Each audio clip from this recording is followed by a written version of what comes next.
Hello and welcome back everybody to the Foodbuild factory, where today we're going to take a look at the freshman. That's the guy you can see on screen right now. And as always, I'm going to show you some gameplay in the first half of the video, and in the second half of the video we're going to take a look at the perks, mutations, equipment and everything else. So let's get right into it. What this build is going to be about is we are going to play as a gunslinger, but a very special kind of gunslinger. I wanted to make use of a weapon that you can see in action at this point, and we're going to play as a VATS build, and basically we do have a armor set with a lot of AP refresh, so we make use out of that and utilize a weapon I wanted to show off for quite a while. In fact, I have done uh, at least a very similar one in the past, but that was more of a little bit of a joke video because what we're talking about here is a plasma pistol with the plasma flamer modification and the pulse capacitor modification, which isn't really a legit weapon per se. At least it's not something intended from Bethesda. This was a mistake added when back with the One Wasteland update. The sorry, how's it called? Uh, Plasma caster. Oh yeah, sorry for the hanger here. When the plasma caster was introduced, the pulse capacitor is in and of itself a modification for the plasma caster. To be more precise, it's supposed to have a little less damage, but do extra damage to power armor, something like that. Anyways, for some reason, this modification was able to be put on a plasma pistol, and for the most part, this isn't too interesting just because it is worse than your standard capacitors that you can get. But it has one interesting, unique kind of quirk to it, which is firstly, funnily enough, it does alter the looks a little bit, especially the color of the weapon, which is kind of odd. But in addition to that, it rewrites the projectiles. Meaning, if you have a flamer barrel attached to your weapon, and then you would usually shoot this kind of green flames, obviously. And yeah, it rewrites it. So if you add the pulse capacitor to it, you then shoot these kind of things here. And what they are doing is they actually have, I mean, I want to say unlimited range, but that's probably not true. But compared to your plasma flamer that you would usually have a very limited range with, you actually have quite good range with this weapon. Now, the fact that you aren't supposed to have a lot of range is reflected by the fact that, let's see, when the next enemy is there, I'm taking a bit more time than I did so far. Yeah, when you're targeting an enemy at even relatively close ranges, you will have only a VATS hit chance of like 2 to 5% maybe. But that's not really a problem because the weapon still, that's another quirk that's just there with the flamer. It counts as a semi-automatic weapon, both in terms of your perk cards. So you want to have the rifleman or gunslinger perks rather than commando or guerrilla. And what that does is it still allows you to get all the good benefits from concentrated fire. So for those of you who don't know what I'm talking about, concentrated fire was changed in an update like a few months back. It's quite a few months at this point. So basically, it's more efficient on semi-automatic weapons. On commando weapons, it just boosts your accuracy per shot very slightly, maybe talk about 1 or 2%. But on semi-automatic weapons, it still boosts it by quite a lot percent. And yeah, since the plasma flamer, both on the pistol or on a rifle, counts as a semi-automatic weapon, you still get that benefit here. And as you saw during the video, we are mostly going to miss out on 1 or 2 shots with this pistol whenever we fight an enemy. But after that, we very soon have a very good hit chance and can basically target in on pretty much any weak spot or so. Also, despite the range. Now we're basically constantly using this weapon out of range, and another big downside is, as you will probably tell already, we are burning through plasma cartridges very fast. Like, there's no comparison. I mean, there's a lot of weapons that use a lot of ammo, but this one is kind of ridiculous, especially since plasma cartridges aren't too easy to come by, in my opinion. They kind of get better once you use prime capacitors. So yeah, crafting prime ultracite plasma cartridges is relatively efficient in my opinion. You need cobalt flux for it, but you can craft quite a lot per craft. Um, However, that's not really an option with this build for the simple reason that, yeah, you can't use a prime capacitor because obviously the interesting thing here is that we are using the pulse capacitor. Overall, in terms of damage, you are losing out a little bit compared to a plasma flamer, which you could just use. However, yeah, you get the benefit of having this kind of high range. The damage drop-off isn't too bad, actually, using this thing out of range. So overall, you can see the DPS is there. We do have a relatively good DPS. That's definitely something the build is great at. It's just, yeah, you're burning through ammo like crazy. And in addition to all of that, the most cool thing about this thing, I guess, is its uniqueness, because it's basically a bug, at least I think it is. And yeah, it's not exactly a secret. A lot of people know about it, but I think at this point some people have already forgotten about it again. And yeah, I just kind of like it. You will most likely be the only person on your server to use this thing, and if you rock up at a event, especially newer players will often show up and just look at you. And yes, for once, as always, when I'm not looking for it, there's the Assaultron. We just have to out-tank him with Stimpaks here on this occasion and hope that he will get out of his stealth field. Okay, having enough here. Just free aim him. As you can see, free aiming is definitely something we can do relatively efficiently. Weapon is kind of good at it, especially at shorter ranges. However, yeah, we are focusing on VATS for the most part. Another big downside to this weapon is its condition. Like, you probably are aware, the Plasma Flamer has not the best condition to begin with and fires a lot of shots, so yeah, you burn through your condition relatively fast. And to be honest, that's pretty much the main reason why I never really came back to using the weapon and making a build out of it, because up until recently, yeah, despite using Gunsmith and Luck of the Draw, you were just constantly repairing this weapon, and yeah, nowadays we gladly have a tool against it, which is that the weapon breaks slower. And just 2 or 3 days ago, I found a weapon, a Furious faster fire rate plasma pistol with the effect that it breaks 50% slower. And that was the moment I decided to, yeah, it's finally time to revisit this thing. And basically, in my headcanon, you can say, um, it's kind of a prototype that our guy built himself. He's from the DB Technical High School, and yeah, he just went to college, so went to university, and now studying engineering or something. And yeah, he's a real smart guy. We have quite high intelligence, at least for my builds that are usually quite low intelligence. Um, yeah, and you basically built this thing for yourself, and therefore have something very unique and very special in order to use. Now, in terms of the legendary effects that I do have on the weapon, they're quite good for the weapon. There would be better ones, of course. Talking about anti-armor VATS crit, for example, that would be a very good combination. Um, Other than that, another big thing I wanted to tackle with this build is for the longest time, I wasn't really sure how to use this thing. Now, using it in free aim is fun, but makes it even less ammo efficient. And also, yeah, it's not going to be too precise over short, let's say medium ranges. At medium ranges, you're missing a lot of shots, and yeah, I just figured in VATS it works better here, as pretty much always.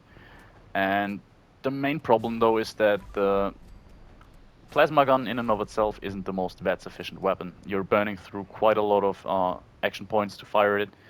And yeah, in order to tackle that, I went back to a technique that I use for certain weapons. For example, the 10mm submachine gun is one of them, where I just basically go all in on action point refresh. So we use the weapon in small bursts, try to wait until the action points refresh, and then use another burst. That's the most efficient way I found to use the weapon. And another thing I had to learn while using it, which struck me as a little bit unintuitive, is that when I first started using it, I was just tapping the trigger every now and then to really get better effects from concentrated fire and to tackle maybe server latency and so on. It just seemed like it was the better and more efficient way to use the weapon. But ultimately, I found that just really pulling the trigger and going all in ultimately turned out to be the way better and more effective way to use the weapon, because I think what's going on is it's firing so fast that the game kind of loses count on how much action points it should drain from you. Because what I noticed is when I was using it, like I described it earlier, with just tapping the trigger every now and then and use very, very small bursts, um, I was running out of AP pretty much after every single character. And if I'm doing it like that, where I just hold down the trigger, I oftentimes don't use too much action points at all, as you can see if you look down there. So yeah, that's definitely something to take into consideration. Now, in terms of ammo, I mean, obviously, if you want to have a ammo efficient build, this is absolutely not your thing. But I think it's manageable enough if you have a dedicated build for crafting ammo. Like, if you have one of your characters that is stocked up with resources and can craft a lot, what you need here is plastic, copper, and lead. And yeah, once that's all done, you can craft a lot. I went through, I think it was like plastic, 600 plastic, 400 copper, and 800 lead, or something like that, with Ammo Smith maxed out, Super Duper maxed out, and Ammo Factory at rank 3. So, yeah, and I yielded like 8,000 plasma cartridges. So overall, yeah, it is manageable if you have a dedicated build for something like that, or loadout or anything. And after all, it is super fun. I really enjoyed using this. You kind of like you're getting this constant stream of plasma basically, and it just looks great. And yeah, that's everything. I think you can make very unique builds with it. Um, One thing you can do in order to get your condition under control, additionally, is to make it a rifle. Because once you do that, you do have access to forceful stocks and so on that really like make your condition bar like twice, even more than that as big, which really helps. But for some reason, I wanted to make this a pistol build. No particular reason for it, to be honest. I just wanted to do it that way. So yeah, keep in mind you can also make this a rifleman build. Just obviously include rifleman perks, and yeah. I think the gameplay speaks for itself, by the way. We are under the influence of Blight Soup. Uh, just wanted to mention that because, yeah, apparently consuming funny mushrooms, that's just a thing for this character, okay? So he learned that in his semester in Amsterdam, I guess. So anyways, I just want to see where the legendary went. It's always a little bit of a problem when it comes to goo piles, and I'm sorry for you because now you have to watch me go through goo piles.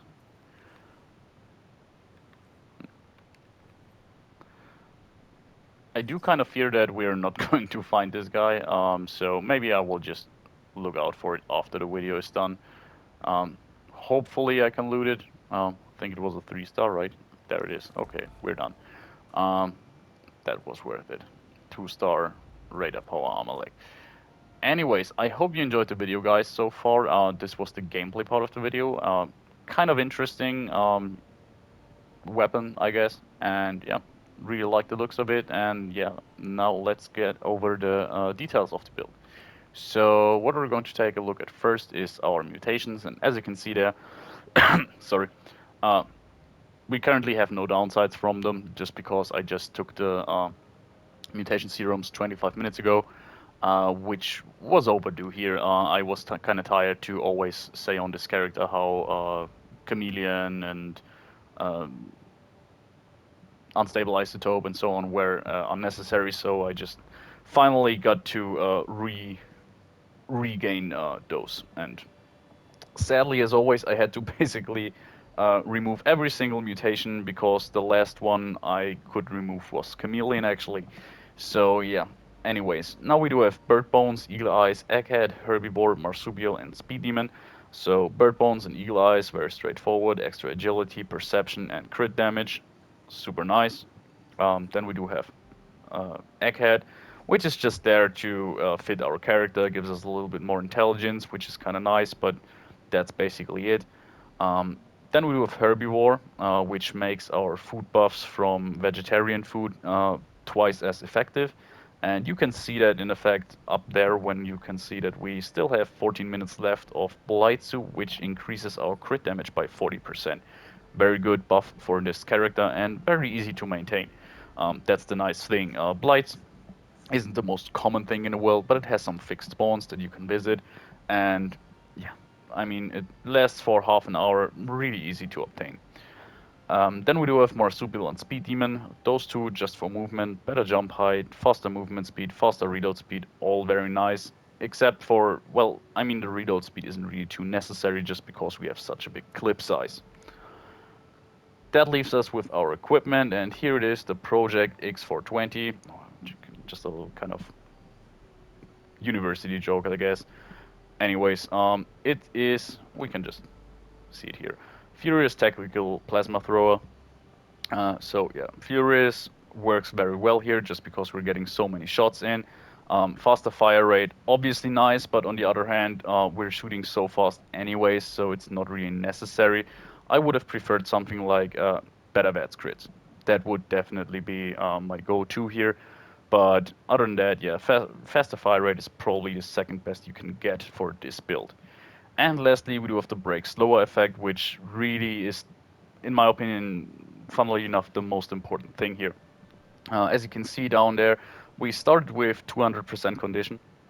So we went through like half the condition of the weapon, not exactly, maybe like 80% or so. So yeah, you do have to repair it relatively often, but it's manageable that way. And as I said, you can tackle it by making it a rifleman build. Really lasts way longer then.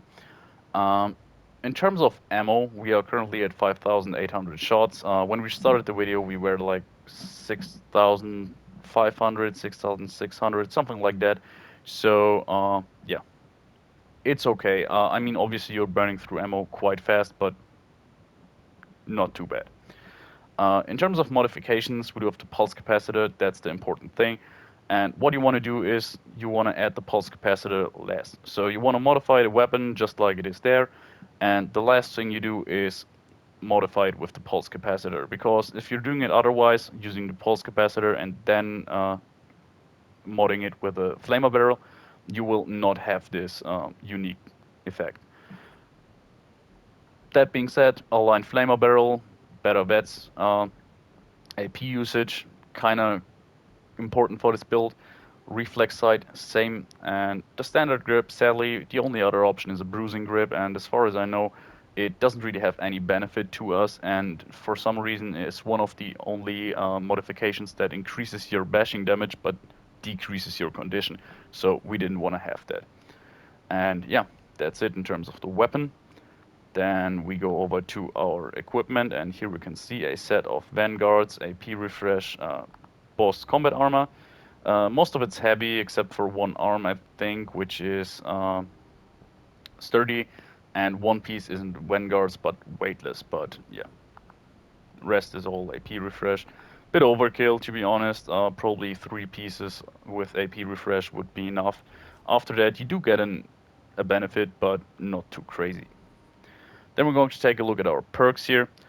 We do have one strength. You can do whatever you like here. I just left it blank because there's nothing that really makes a difference. Go for whatever you like here. Strength, that's our dump stat. 100%. Like, we don't use it other than for carry weight. So, yeah, we kind of live with one strength. In terms of perception, we do have glow sight, concentrated fire at rank 3, and tank killer at rank 3. So tank killer, most important one for our damage here. Armor penetration is very nice, and a stagger chance couples in very nicely with the high fire rate. So that's nice to have. Then we do have concentrated fire. I just talked about it during the video, and this is important here. Rank 3 really gives you a lot of benefit on this weapon, meaning that within 2 to 3 shots you're usually up to 95% hit chance. And lastly, we do have glow sight, just some occasional extra damage. I wanted to have a little bit of extra perception. However, to be fair, it wouldn't be necessary on this occasion just because, yeah, our Vet's hit chance basically comes completely from the fact that concentrated fire works so well with this weapon. Then we move on to another dump stat here, endurance. So as you noticed during the video, we are very flimsy, but we tackle that by having, I mean, we have very low range, but then we are able to fight for over very long ranges. So yeah, we want to kill enemies quickly before they can get onto us. You will see soon that we do have first aid as well, so we are very efficient when it comes to using our stim packs, and we do often make use out of them. But in terms of endurance, all we have is adamantium skeleton here, so our limbs don't get crippled, and that's basically it. You could use fireproof. I was tempted to, but yeah, I have to mix things up a little bit at least. So for once, we do have a build that doesn't have fireproof and also doesn't have a dense chest piece. However, you can do if you like. And that means we're going over to Charisma, where we do have Lone Wanderer at rank 4 and Tenderizer at rank 3. Tenderizer is very straightforward here, 10% multiplicative damage boost after our first shot, and to be honest, we always use more than one shot to kill an enemy, so therefore it's always in effect basically, and yeah, very good damage buff. When it comes to Lone Wanderer, we are mainly interested in the 30% more AP refresh. Um, it's not too crazy of a buff, but it is noticeable, and I wanted to have it just because, as I said, I wanted to go all in on AP refresh. And yeah, in addition to that, we do have 20% less damage. May or may not work. Lately, I've seen a debate. I talked about it a few times now, where someone stated that it never really worked. I never really bothered to check, to be honest, but yeah, since we actually are more after the AP regen, we would have liked to use Lone Wanderer here anyways. But yeah, maybe we get 20% less damage, who knows? Would be nice. Then we go on to intelligence, as I said, relatively high for my character, especially since we do have the egghead mutation as well, meaning we do get some more intelligence for more XP in the background. And yeah, we do have first aid here, as I just mentioned. We are very flimsy, and yeah, we want to have a good way of healing back without too much worries. So yeah, if we get hit, take a stim pack, you can heal off a lot of HP with it. Makes you overall use less stim packs, quite simply. Then we do have Nerd Rage, just a little bit of a failsafe here. Usually you only see Nerd Rage on low health builds that try to stay under 20% health all of the time deliberately. On this occasion, that's not the case. Most of the time, we don't really see Nerd Rage in effect. It just makes it so, since we are so flimsy, we have a little bit more time to react and use a stim pack, and also we do get a visual confirmation without looking at our HP bar. We get a visual confirmation that our HP is very low, and the moment you see Nerd Rage active, you just want to use a stim pack. Simple as that. Then we do have batteries included. Very important on this occasion. Oftentimes, I mean, every time I use a ranged build, I do use the appropriate perk to reduce the weight of the ammo, but oftentimes it wouldn't be necessary. For example, if you're talking about a shotgunner, you can easily just carry around 1,000 to 2,000 shots with you, which shouldn't weigh you down too much, and you don't have to bother with other ammunition types. I still often use the appropriate perks then, though. But on this occasion, yeah, you just won't be able to move without batteries included. Plasma cartridges can be really, really heavy. They really weigh you down, and you want to carry a lot of them. So yeah, batteries included is a must-have on this occasion. And lastly, same again, must-have gunsmith. Without it, your weapon just breaks way too fast, so you just want to have it. Then we go over to agility, which is maxed out at 15, obviously, just because, yeah, while our main efficiency comes from refreshing our action points as fast as possible, we also need a high action point uh, count to begin with in order to get enough shots to kill tougher enemies like super mutants and so on. We do have Action Boy here, further doubling down on what I said earlier with really trying to go all in on action point refresh. Not a lot to say here. Then we do have the Master Gunslinger, Gunslinger, and Expert Gunslinger perks, all maxed out to 3, just to give us the maximum amount of damage from these kind of perks. And lastly, we do have White Knight. So, yeah, White Knight, pretty straightforward here. We are very flimsy, and so we do really want to benefit from having a relatively good armor rating. A full set of Vanguards combat armor is definitely good for that, and makes you withstand a lot of blasts that otherwise would kill you instantly. So having a good armor set really is the base for this build. You can't live without it, other than on a lot of other builds. You really need some protection from your gear, and keeping your gear intact for longer is obviously nice, and having less cost to repair it also is beneficial. And that leaves us with luck here, where we have Grim Reaper Sprint, just so occasionally when we kill an enemy, we do get our AP back completely. Very nice, obviously, we can instantly start to fight again. Quite simple, even though we do have fast AP refresh. It's nice if it's instantaneous, obviously.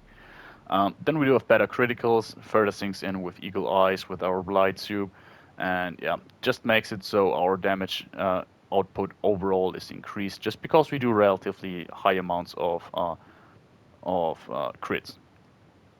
Then we do have Critical Savvy. Basically, this is where our high amount of crits comes from.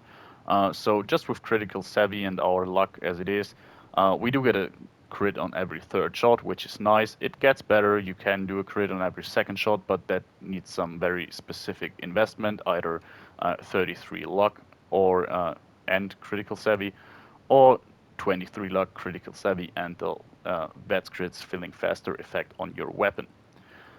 Then we do have Storage Genes. This is always on my builds, basically. I do have some very dedicated builds that are not using it, but there are very specific situations where you can live without it. For the most part, it's a must-have, just so you don't get new mutations you don't want, and you can keep your mutations that you rely on. Then we do a four-leaf clover. Might be a little bit overkill.